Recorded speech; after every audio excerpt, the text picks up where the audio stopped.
In this episode, we speak with Harshit Jain, the founder and global CEO of Doceree, the first global network of physician-only platforms for programmatic marketing. In 2019, Harshit designed Doceree by trying to address the problem of rising costs of healthcare by bringing in efficiency and effectiveness in healthcare marketing using data and creativity. Dr. HJ is a physician with a vast history in the healthcare field. Before founding Doceree, Harshit held a series of positions including country head, marketing director, and innovation lead for McCann Health. He was also vice president of both Via Media Health and Altruista Health. I'm your host, RJ Lumba. We hope you enjoy the show. If you like the episode, click to follow. RJ Lumba is the executive chairman of Market Insight Media and the managing partner of GrowthCap. He is the host of Great Entrepreneurs, a podcast for driven entrepreneurs and business owners. Our podcast covers all topics related to the entrepreneurial journey, from ideation to execution to optimization and to reaping the rewards of a well-run business. In the minutes ahead, we'll share with you unique insights and tactics from some of today's most accomplished and inspiring entrepreneurs. HJ, thank you so much for taking the time to chat with us today. It's a delight to be with you. My pleasure, RJ. You offer a very interesting solution to the healthcare provider market and pharma market. For the benefit of our audience, can you tell us what Doceree does and specifically the markets you focus on? So at Doceree, what we do is we provide hyper-targeted messaging solution, especially for pharmaceutical companies on how they can communicate to healthcare professionals in professional environments when they're thinking about patient, when they're taking decisions about patients. So I live in Princeton, New Jersey. We have a lot of pharma companies here, and there's always this dynamic of, okay, when they launch a new drug into the market and, maybe they need to communicate messaging around that. How would in that kind of situation, how would your solution play a role? So we work with brand across various stages of the life cycle. If you look at like a marketing funnel, right, top of the funnel where a lead acquisition happens, then the middle funnel where there is a consideration stage, and the bottom of the funnel where the conversion happens. So we focus on the middle and the bottom parts of the funnel when a lead has entered, right, this marketing funnel. How it works is various platforms like through an email campaign, through a text campaign, through a TV campaign, through a social campaign, right? Any campaign generates a lead, right? Where a physician picks interest. And when physicians' interest picks, right, then they start to research. They would go on a medical journal, they would go on a medical education platform to read more about the research is available for that product, what indications can they be used, et cetera, et cetera. That's where that endemic environment comes in, which is the medical journal network. And then once they have made up their mind, okay, maybe I will try when I get my patient next time, right? So that's the point of care environment, which includes electronic health records, electronic prescribing platforms.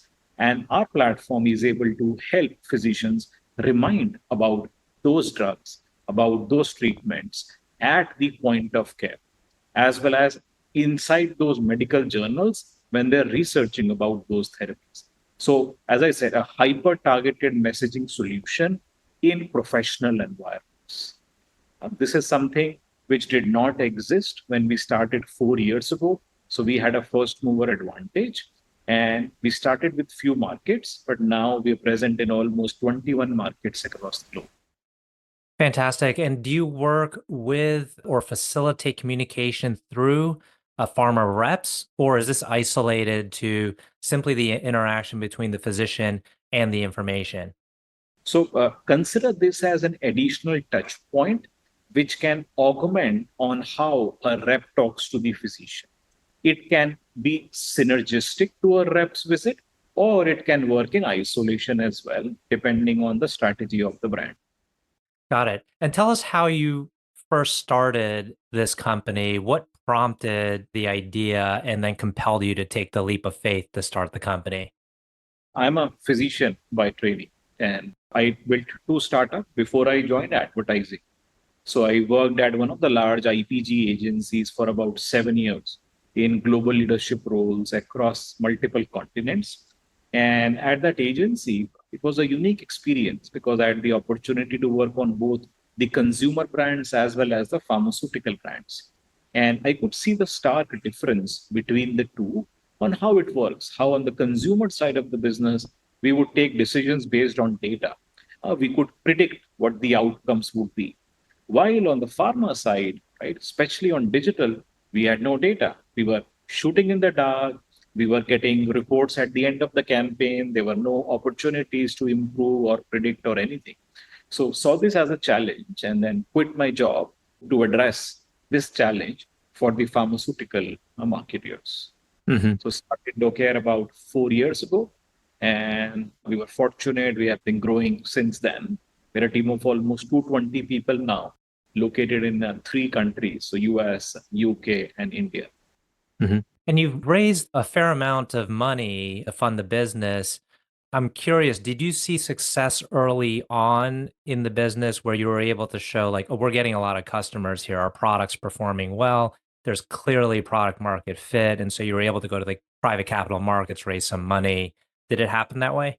That's right, right. So we started at the just at the beginning of COVID, March 2020, and COVID kind of helped us. It was a blessing in disguise because it kind of helped in easy adoption by the pharmaceutical companies because all their existing channels were not functional.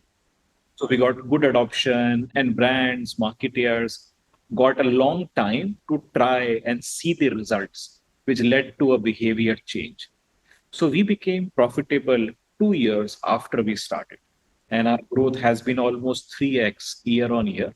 We did raise capital. We are a Series B company, but are currently looking for M&A opportunities where we can acquire various organizations to augment our offer and grow this category even further. It's not always the case when someone starts a company that they experience success in the near term, but you've been able to do that. Do you attribute that to the uniqueness of the solution? Do you attribute that to kind of maybe some know-how you had accumulated previously? What do you attribute the early success to? I feel it was a combination of a lot of factors. I think the problem identification was right.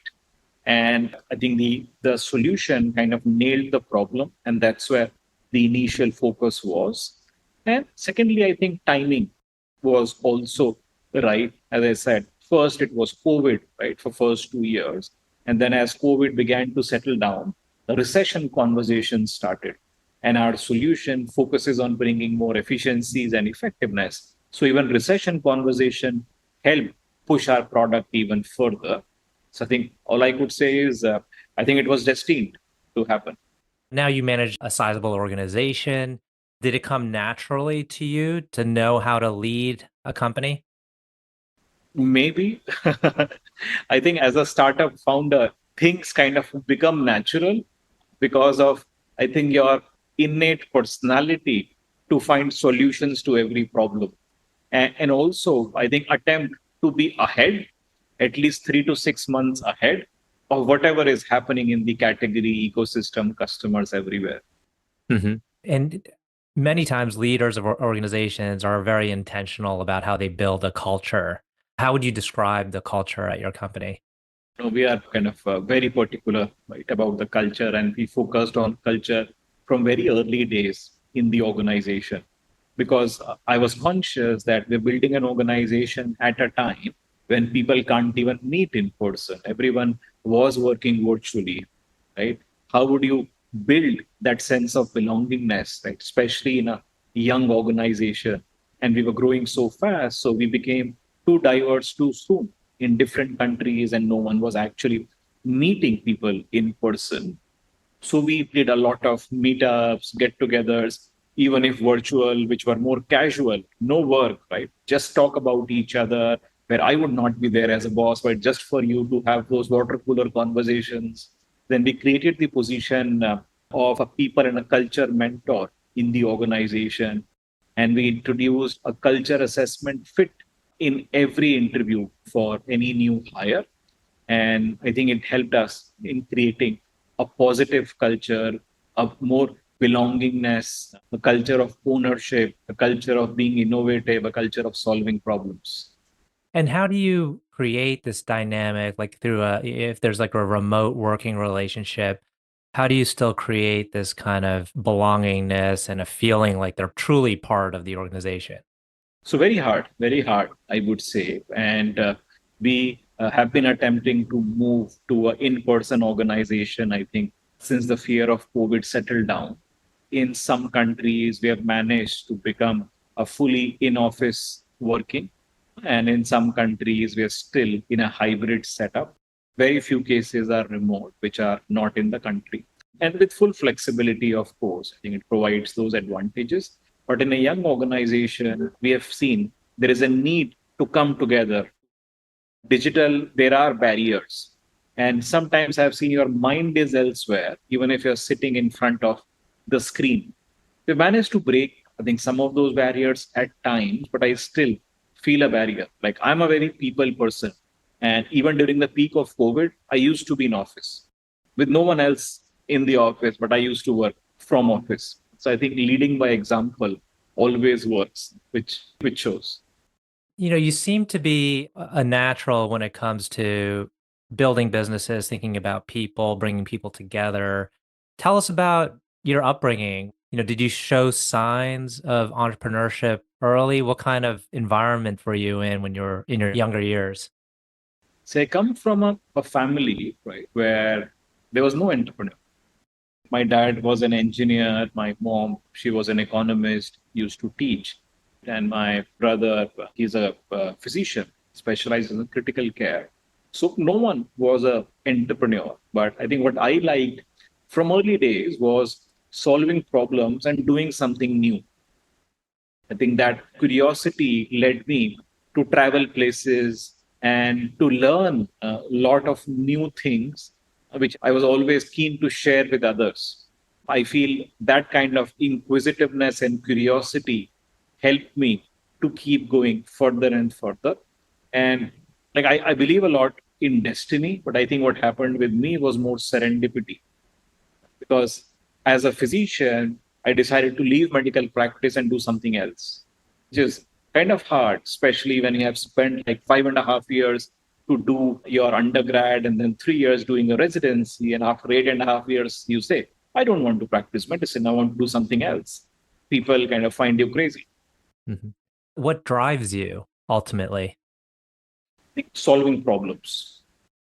And one of my claim to fame has been a project called Immunity Charm. It is the most awarded campaign in the history of healthcare advertising globally. It won over 120 awards, all possible awards, like all Grand Prix, all golds, all possible awards. And it was an idea to solve the challenge of immunization compliance and impact infant mortality rates. Mhm. I worked on diabetes and I worked on vitamin D deficiency problems, a lot of brand problems. So I always look at a problem and then start thinking of a solution. One of my mentors told me one very interesting thing, which I always remember that no problem in the world is a big problem. If you break the big problem into small problems, you have solved the big problem. There is no big problem now. It is only smaller problems which you have to solve now, which you have no problem in doing. Mhm. And can you tell us about this campaign that won all the awards? What was it? How did you uncover like this new way of maybe getting the message out there? So it's a very interesting story. So my son was about a year and a half old that time. And we used to make him wear a black thread, which had beads in it. And it was more of a culture that you would make kids wear that black thread. And that black thread is known to protect him from evil energies. So once I asked myself, why are we doing this? Then I began to research and found out that it's a culture not just in India, but all of Asia and few other countries as well. And people follow religiously. And the inquisitive me thought, wow, could we use it to solve for something, for any health behavior which is hard to change? And then at that time, I was working with Ministry of Afghanistan on another consulting project. and came across stark statistics on how infant mortality rates are so high there. So I think brought the two together and created this idea called immunity charm, where it was a black bracelet which we made kids wear. And that bracelet, the physician, when he immunized the child, he could add a corresponding colored bead to the bracelet. So the bracelet actually became an immunization card for the child. In a country where a mother would not keep the immunization card, like leave the immunization card, forget the immunization card, but will never forget that bracelet. And imagine in a world where data is collected on a cloud, we started collecting data on a thread. Mm-hmm. That's brilliant. I love that example. And I'm sure there's other creative things you've thought of along the way where you're taking disparate situations and able to merge them to create enormous impact. We're coming up on the tail end of the conversation. I usually like to end with two questions. One is, can you tell us about a person who has had a profound influence on you? So this mentor of mine is a very well-known surgeon in India. He's called the Henry Ford of heart surgeries as well. His name is Dr. Devi Shetty. Like, he inspired me a lot. There was a time when I used to work with him like very closely. We used to talk every day at 6 a.m. on multiple issues. And I liked his passion of solving problems and his approach towards public health, social health, right? And he inspired me a lot. That's fantastic. And what do you think it was where he said, okay, I will work with HJ, I will talk to him every day? Was there some element of like, the reason for the relationship to exist? Yeah. So it was because of an idea, I would say. And we met at an event where I was also working to solve a problem that physicians were dealing with at that time. And he was also kind of very passionate about solving that problem. We met at an event and I think we connected and the relationship started from there. Awesome. Last question. Can you tell us about a charity cause or other endeavor that you're passionate about? So I'm very passionate about teaching young children who do not get a lot of resources to support education. So I've not done a lot of work, but I'm very passionate about doing a lot of work in this area. The second area, which I'm very passionate about, is supporting patients who are not able to afford therapy. In fact, at Doceree, we're trying to create a program also where a part of the proceeds will go to a charity which can help in supporting the underprivileged for affording medicines. Well, that's a great note to end on. HJ, want to thank you again for taking the time. This has been a wonderful conversation. Thank you. Thank you so much, RJ, for inviting me. I truly enjoyed the conversation.